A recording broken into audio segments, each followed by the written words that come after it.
All right, my friends, we are going to carry on from where we left off when we were last reading together. So let's finish this chapter and we're going to start the very next one to follow. They won't attack us with witnesses around, I said. Will they? Mortals don't have good eyes, Annabeth reminded me. Their brains can only process what they see through the mist. They'll see three old ladies killing us, won't they? She thought about it. Hard to say, but we can't count on mortals for help. Maybe an emergency exit in the roof? We hit the Lincoln Tunnel and the bus went dark except for the running lights down the aisle. It was eerily quiet without the sound of the rain. Mrs. Dodds got up. In a flat voice, as if she'd rehearsed it, she announced to the whole bus, I need to use the restroom. So do I, said the second sister. So do I, said the third sister. They all started coming down the aisle. I've got it, Annabeth said. Percy, take my hat. What? You're the one they want. Turn invisible and go up the aisle. Let them pass you. Maybe you can get to the front of the and get away. But you guys, there's an outside chance they might not notice us, Annabeth said. You're a son of one of the big three. Your smell might be overpowering. I can't just leave you. Don't worry about us, Grover said. Go! My hands trembled. I felt like a coward, but I took the Yankees cap and put it on. When I looked down, my body wasn't there anymore. I started creeping up the aisle. I managed to get up 10 rows, then duck into an empty seat just as the Furies walked past. Mrs. Dodds stopped, sniffing, and looked straight at me. My heart was pounding. Apparently, she didn't see anything. She and her sisters kept going. I was free. I made it to the front of the bus. We were almost through the Lincoln Tunnel now. I was about to press the emergency stop button when I heard hideous wailing from the back row. The old ladies were not old ladies anymore. Their faces were still the same. I guess those couldn't get any uglier, but their bodies had shriveled into leathery brown hag bodies with bats' wings and hands and feet like gargoyle claws. Their handbags had turned into fury whips. The Furies surrounded Grover and Annabeth, lashing their whips, hissing, Where is it? Where? The other people on the bus were screaming, cowering in their seats. They saw something, all right. He's not here, Annabeth yelled. He's gone. The Furies raised their whips. Annabeth drew her bronze knife. Grover grabbed a tin can from his snack bag and prepared to throw it. What I did next was so impulsive and dangerous, I should have been named ADHD Poster Child of the Year. The bus driver was distracted, trying to see what was going on in his rearview mirror. Still invisible, I grabbed the wheel from him and jerked it to the left. Everybody howled as they were thrown to the right. I heard what I hoped was the sound of three Furies smashing against the windows. Hey, the driver yelled. Hey, whoa! We wrestled for the wheel. The bus slammed against the side of the tunnel, grinding metal, throwing sparks a mile behind us. We careened out of the Lincoln Tunnel and back into the rainstorm. People and monsters tossed around the bus. Cars plowed aside like bowling pins. Somehow the driver found an exit. We shot off the highway through half a dozen traffic lights and ended up barreling down one of those New Jersey rural roads where you can't believe there's so much nothing right across the river from New York. There were woods to our left, the Hudson River to our right, and the driver seemed to be veering toward the river. Another great idea. I hit the emergency brake. The bus wheeled, spun a full circle on the wet asphalt, and crashed into the trees. The emergency lights came on. The door flew open. The bus driver was the first one out, the passengers yelling as they stampeded after him. I stepped into the driver's seat and let them pass. The Furies regained their balance. They lashed their whips at Annabeth while she waved her knife and yelled in ancient Greek, telling them to back off. I looked at the open doorway. I was free to go, but I couldn't leave my friends. I took off the invisible cap. Hey! The Furies turned, barring their yellow fangs at me. And the exit suddenly seemed like an exit. An excellent idea. Mrs. Dodds stalked up the aisle just as she used to do in class, about to deliver my F- math test. Every time she flicked her whip, red flames danced along the barbed leather. Her two ugly sisters hopped on top of the seats on either side of her and crawled toward me like a huge, nasty lizard. Percy Jackson, Mrs. Dodds said in an accent that was definitely from somewhere farther south than Georgia. You've offended the gods. You shall die. I liked you better as a math teacher, I told her. She growled. Annabeth and Grover moved up behind the Furies, cautiously looking for an opening. I took the ball pen out of my pocket and uncapped it. Riptide elongated into a shimmering double-edged sword. The Furies hesitated. Mrs. Dodds had felt Riptide's blade before. She obviously didn't like seeing it again. Submit now, she hissed, and you will not suffer eternal torment. Nice try, I told her. Percy, look out, Annabeth cried. Mrs. Dodds lashed her whip around my sword hand while the Furies on either side lunged at me. My hand felt like it was wrapped in molten lead, but I managed not to drop Riptide. I stuck the Fury on the left with its hilt, sending her toppling backward into a seat. I turned and sliced the Fury on the right. As soon as the blade connected with her neck, she screamed and exploded into dust. Annabeth got Mrs. Dodds in a wrestler's hold and yanked her backward while Grover ripped the whip out of her hands. Ow, he yelled. Ow, hot, hot, hot.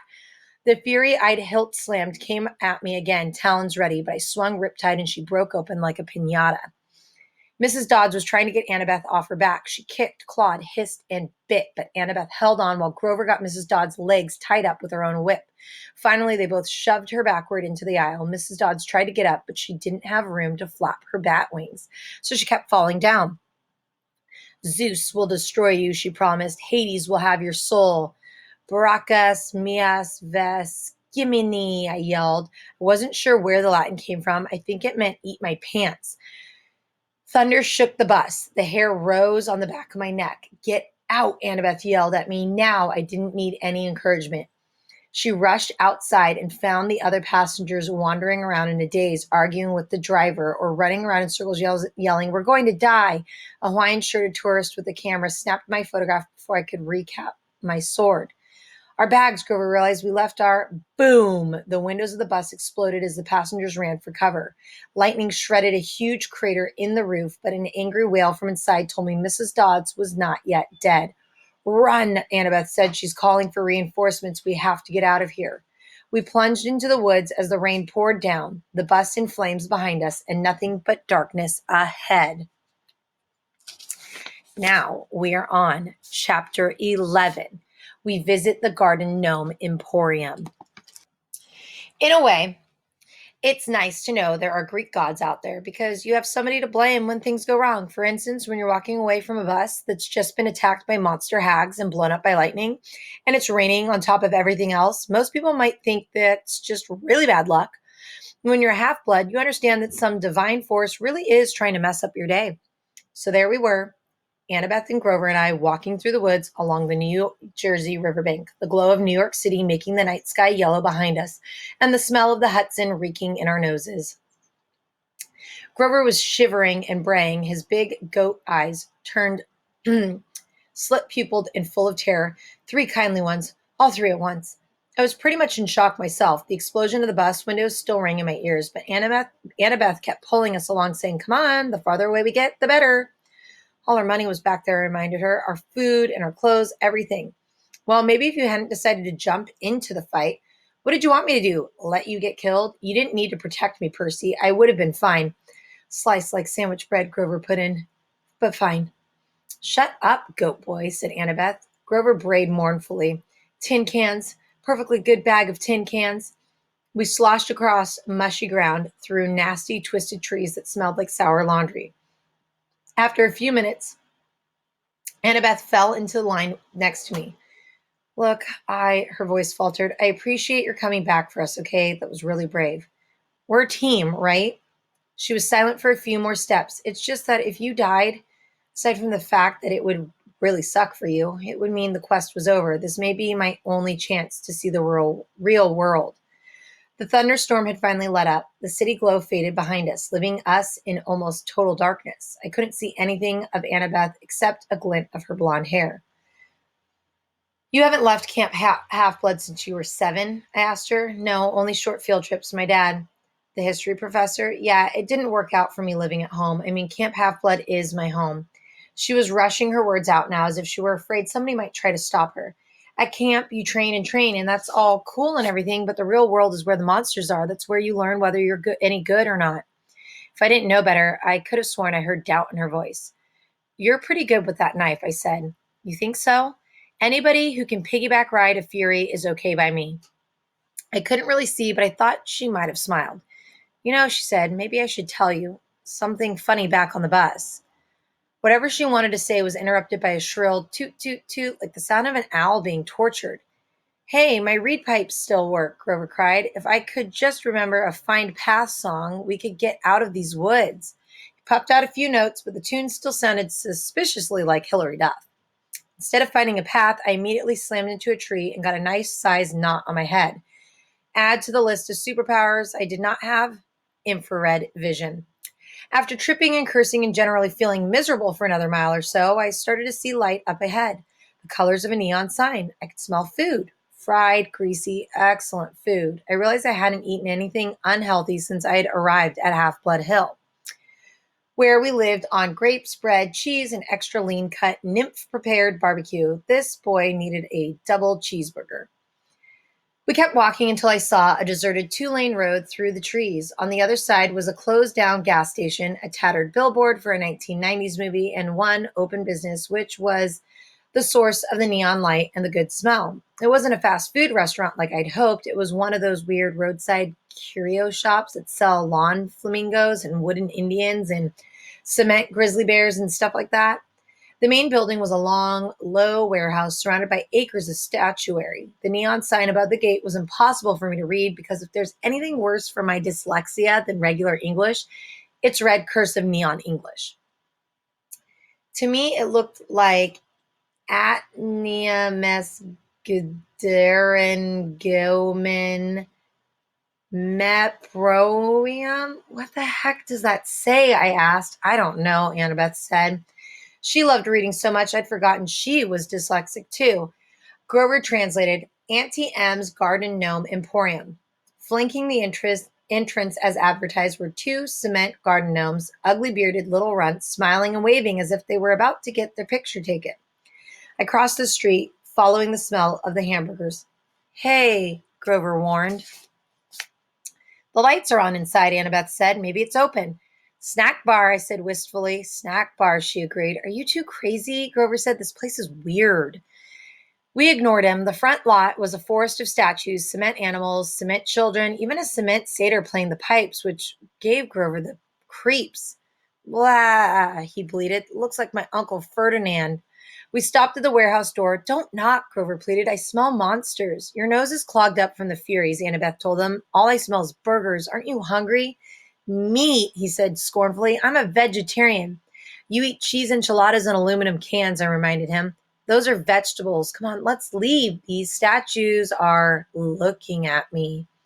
Then the door creaked open, and standing in front of us was a tall Middle Eastern woman. At least I assumed she was Middle Eastern because she wore a long black gown that covered everything but her hands, and her head was completely veiled. Her eyes glinted behind a curtain of black gauze, but that was about all I could make out. Her coffee-colored hands looked old, but well manicured and elegant, so I imagined she was a grandmother who had once been a beautiful lady. Her accent sounded vaguely Middle Eastern, too. She said, Children, it is too late to be out all alone. Where are your parents? They're, Annabeth started to say. We're orphans, I said. Orphans, the woman said. The word sounded alien in her mouth. But my dear, surely not.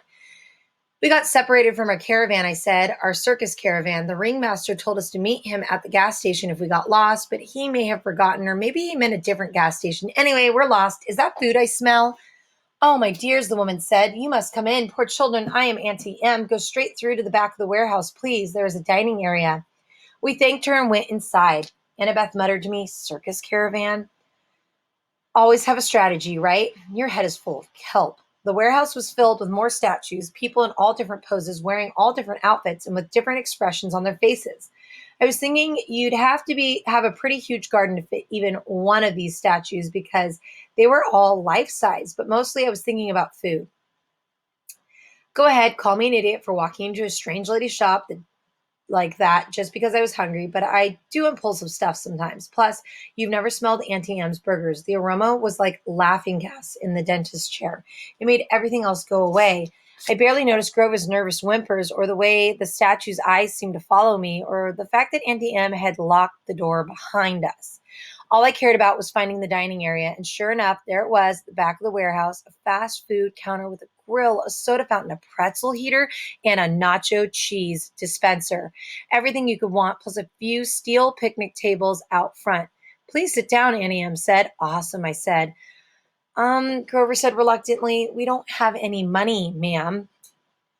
Before I could jab him in the ribs, Auntie M said, no, no, children, no money. This is a special case. Yes, it is my treat for such nice orphans. Thank you, ma'am, Annabeth said. Auntie M stiffened as if Annabeth had done something wrong. But then the old woman relaxed just as quickly, so I figured it must have been my imagination.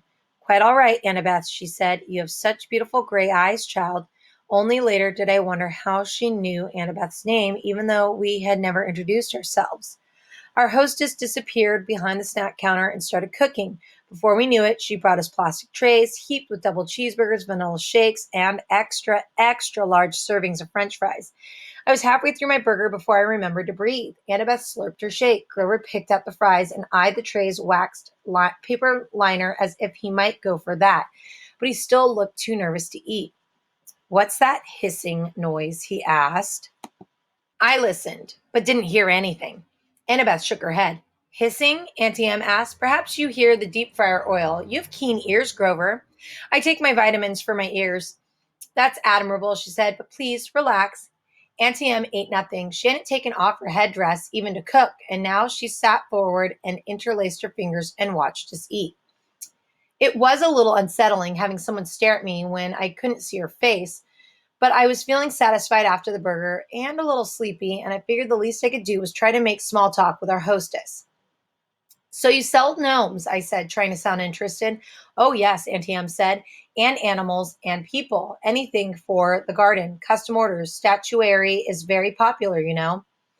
A lot of business on this road? Not so much, no. Since the highway was built, most cars, they do not go this way now. I must cherish every customer I get.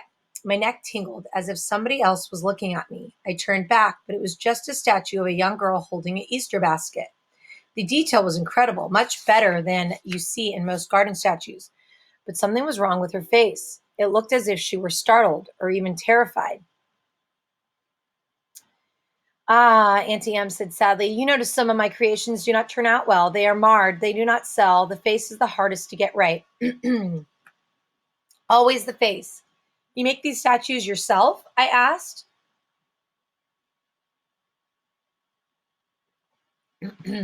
Oh, yes. Once upon a time, I had two sisters to help me in the business, but they have passed on, and Auntie M is alone. I have only my statues. This is why I make them, you see. They are my company. The sadness in her voice sounded so deep and so real that I couldn't help feeling sorry for her.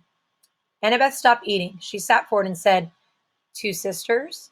It's a terrible story, Auntie M said. Not one for children, really. You see, Annabeth, a bad woman was jealous of me long ago when I was young. I had a boyfriend, you know, and this bad woman was determined to break us apart. She caused a terrible accident. My sisters stayed by me. They shared my bad fortune as long as they could, but eventually they passed on. They faded away. I alone have survived, but at a price. Such a price. I wasn't sure what she meant, but I felt bad for her. My eyelids kept getting heavier, my full stomach making me sleepy. Poor old lady. Who would want to hurt somebody so nice?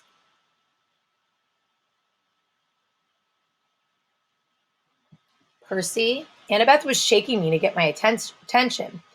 Maybe we should go. I mean, the ringmaster will be waiting. She sounded tense. I wasn't sure why. Grover was eating the wax paper off the tray now, but if Auntie M found that strange, she didn't say anything.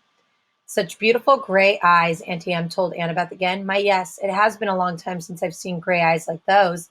She reached out as if to stroke Annabeth's cheek, but Annabeth stood up abruptly. We really should go. Yes, Grover swallowed his wax paper and stood up. The ringmaster is waiting. Right. I didn't want to leave. I felt full and content. Auntie M was so nice. I wanted to stay with her a while.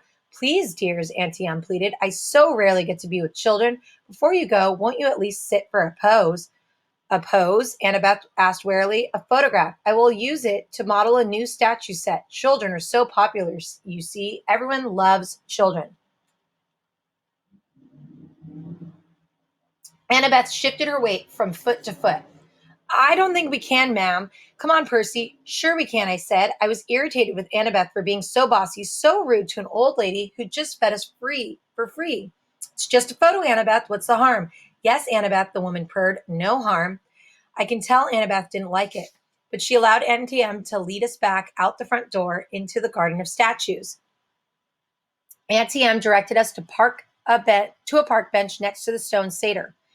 Now, she said, I'll just position you correctly. The young girl in the middle, I think, and the two young gentlemen on either side. Not much light for a photo, I remarked. Oh, enough, Auntie M said. Enough for us to see each other, yes? Where's your camera? Grover asked. Auntie M stepped back as if to admire the shot. Now, the face is the most difficult. Can you smile for me, please, everyone? A large smile. Grover glanced at the cement satyr next to him and mumbled, That sure does look like Uncle Ferdinand. Grover, Auntie M chastised, Look this way, dear. She still had no camera in her hands. Percy, Annabeth said. Some instinct warned me to listen to Annabeth, but I was fighting the sleepy feeling, the comfortable lull that came from the food and the old lady's voice. I will just be a moment, Auntie Em said. You know, I can't see you very well in this cursed veil. Percy, something's wrong, Annabeth insisted. Wrong, Auntie Em said, reaching up to undo the wrap around her head. Not at all, dear. I have such noble company tonight. What could be wrong? That is Uncle Ferdinand, Grover gasped. Look away from her, Annabeth shouted. She whipped her Yankees cap onto her head and vanished. Her invisible hands pushed Grover and me both off the bench. I was on the ground looking at Aunt Em's sandaled feet. I could hear Grover scrambling off in one direction, Annabeth in another, but I was too dazed to move. Then I heard a strange, rasping sound above me. My eyes rose to Auntie M's hands, which had turned gnarled and warty, with sharp bronze talons for fingernails. I almost looked higher, but somewhere off to my left, Annabeth screamed, No, don't! More rasping. The sound of tiny snakes right above me from about where Auntie M's head would be. Run! Grover bleated. I heard him racing across the gravel, yelling, My! To kickstart his flying sneakers. I couldn't move. I stared at Auntie M's gnarled claws and tried to fight the groggy trance the old woman had put me in. Such a pity to destroy a handsome young face, she told me soothingly. Stay with me, Percy. All you have to do is look up.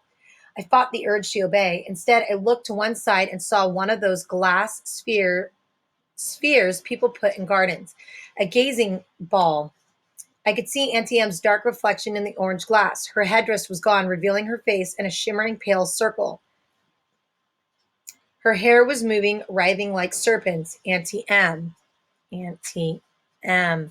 How could I have been so stupid? Think, I told myself. How did Medusa die in the myth? But I couldn't think. Something told me that in the myth, Medusa had been asleep when she was attacked by my namesake, Perseus. She wasn't anywhere near asleep now. If she wanted, she could take those talons right now and rake open my face.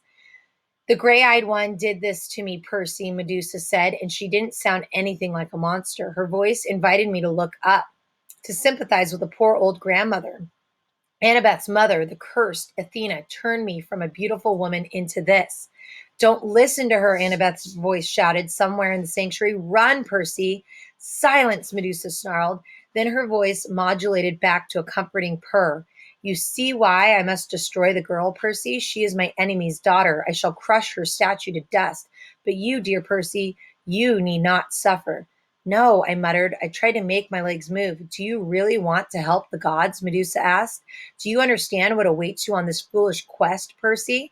What will happen if you reach the underworld? Do not be a pawn of the Olympians, my dear. You would be better off as a statue. Less pain, less pain. Percy! Behind me, I heard a buzzing sound like a 200-pound hummingbird in a nosedive. Grover yelled, Duck! I turned, and there he was in the night sky, flying in from 12 o'clock with his winged shoes fluttering. Grover, holding a tree branch the size of a baseball bat. His eyes were shut tight. His head twitched from side to side. He was navigating by ears and noise alone. Duck, he yelled, I'll get her. That finally jolted me into action. Knowing Grover, I was sure he'd miss Medusa and nail me. I dove to one side. Thwack! At first, I figured it was the sound of Grover hitting a tree. Then Medusa roared with rage. You miserable satyr, she snarled. I'll add you to my collection. That was for Uncle Ferdinand, Grover yelled back. I scrambled away and hid in the statuary while Grover swooped down for another pass. Kerwhack! Arg! Medusa yelled, her snake hair hissing and spitting. Right next to me, Annabeth's voice said, Percy! I jumped so high my feet nearly cleared a garden gnome. Jeez, don't do that! Annabeth took off her Yankees cap and became visible. You have to cut her head off. What? Are you crazy? Let's get out of here. Medusa is a menace. She's evil. I'd kill her myself, but Annabeth swallowed as if she were about to make a difficult admission. But you've got the better weapon. Besides, I'd never get close to her. She'd slice me to bits because of my mother. You've got a chance. What? I can't. Look, do you want her turning more innocent people into statues? She pointed up to a pair of statue lovers, a man and a woman with their arms around each other, turned to stone by the monster. Annabeth grabbed a green gazing ball from a nearby pedestal. A polished shield would be better. She studied the sphere critically. The convexity will cause some distortion. The reflection size should be off by a factor of, would you speak English? I am. She tossed me the glass ball. Just look at her in the glass. Never look at her directly. Hey guys, Grover yelled somewhere above us. I think she's unconscious. Roar! Maybe not, Grover corrected. He went in for another pass with the tree branch. Hurry, Annabeth told me. Grover's got a great nose, but he'll eventually crash. I took out my pen and uncapped it. The bronze blade of Riptide elongated in my hand. I followed the hissing and spitting sounds of Medusa's hair. I kept my eyes locked on the gazing ball so I would only glimpse Medusa's reflection, not the real thing. Then, in the green tinted glass, I saw her. Grover was coming in for another turn at bat, but this time he flew a little too low. Medusa grabbed the stick and pulled him off course. He tumbled through the air and crashed into the arms of a stone grizzly bear with a painful oomph. Medusa was about to lunge at me when I yelled, "Hey!"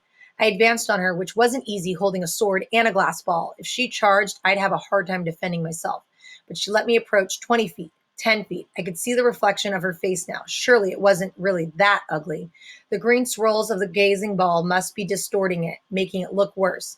You wouldn't harm an old woman, Percy, she crooned. I know you wouldn't. I hesitated, fascinated by the face I saw reflecting in the glass, the eyes that seemed to burn straight through the green tint, making my arms go weak.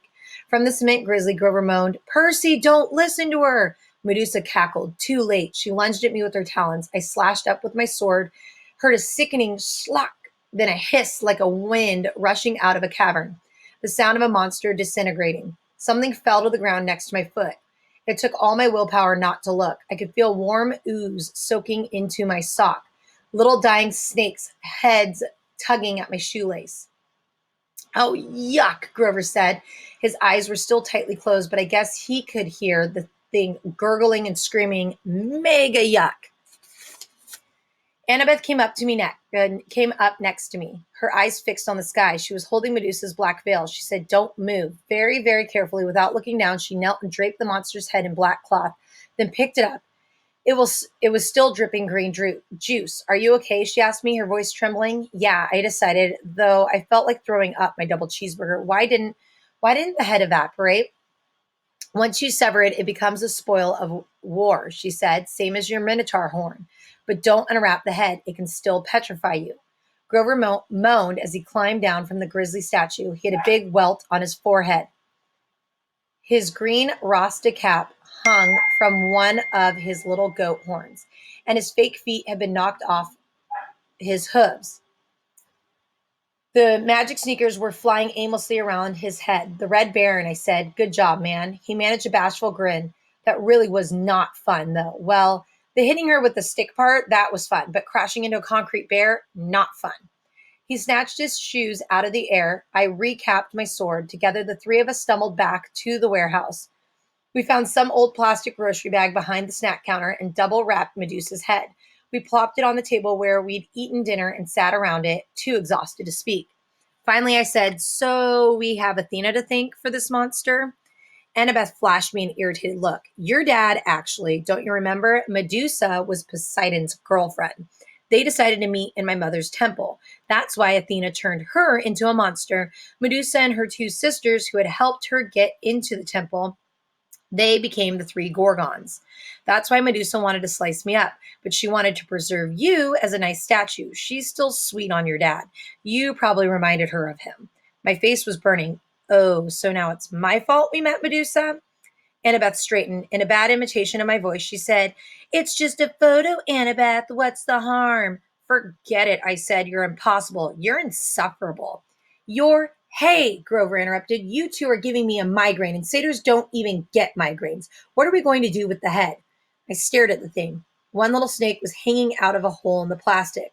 The words printed on the side of the bag said, "We appreciate your business." I was angry, not just with Annabeth or her mom, but with all the gods for this whole quest, for getting us blown off the road and in two major fights the very first day out of camp. At this rate, we never make it to LA alive, much less before the summer solstice. What had Medusa said? "Do not be a pawn of the Olympians, my dear. You would be better off as a statue." I got up. "I'll be back." "Percy," Annabeth called after me. "What are you?" I searched the back of the warehouse until I found Medusa's office. Her account book showed her 6 most recent sales, all shipments to the underworld to decorate Hades and Persephone's garden. According to one freight bill, the underworld's billing address was DOA Recording Studios, West Hollywood, California. I folded up the bill and stuffed it in my pocket. In the cash register, I found $20, a few golden drachmas, and some packing slips for Hermes Overnight Express, each with a little leather bag attached for coins. I rummaged around the rest of the office until I found the right size box. I went back to the picnic table, packed up Medusa's head, and filled up a delivery slip. The Gods, Mount Olympus, 600th floor, Empire State Building, New York, New York. With best wishes, Percy Jackson. "They're not going to like that," Grover warned. "They'll think you're impertinent." I poured some gold drachmas in the pouch. As soon as I closed it, there was a sound like a cash register. The package floated off the table and disappeared with a pop. "I am impertinent," I said. I looked at Annabeth, daring her to criticize. She didn't. She seemed resigned to the fact that I had a major talent for ticking off the gods. "Come on," she muttered. "We need a new plan." And we're going to stop there at chapter 12.